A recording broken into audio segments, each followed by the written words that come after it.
বিশ্বকাপের প্রথম ম্যাচে মরক্কোর বিপক্ষে দলের বাহিরে ছিলেন নেইমার। দলের ড্র দেখে হতাশ হতে হয়েছে তাকে। আবার ম্যাচ শেষে সতীর্থদের উৎসাহ দিয়েছেন।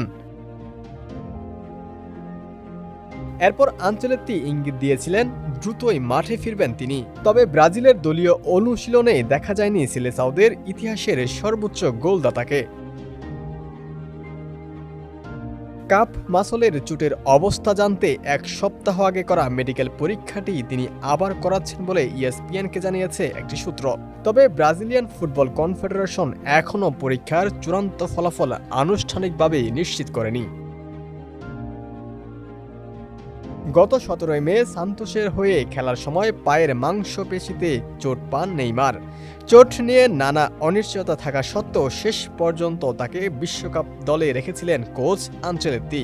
তবে টুর্নামেন্ট শুরুর পর থেকে এখনও পর্যন্ত দলের সঙ্গে একটি অনুশীলন সেশনও করতে পারেনি এই তারকা উইঙ্গার।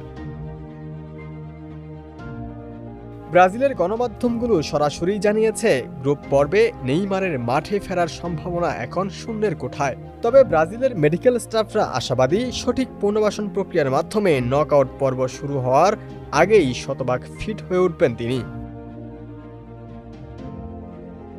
গ্রুপ সিতে নিজেদের দ্বিতীয় ম্যাচে আগামী শনিবার 20 জুন বাংলাদেশ সময় সকাল 6:30টায় হাইতির মুখোমুখি হবে সেলেসাও বাহিনী। এরপর 25 জুন গ্রুপ পর্বের শেষ ম্যাচে তাদের প্রতিপক্ষ স্কটল্যান্ড। ভিনিসিয়াস রাফিনহাদের এখন নেইমারকে ছাড়াই নিশ্চিত করতে হবে নকআউটের টিকিট।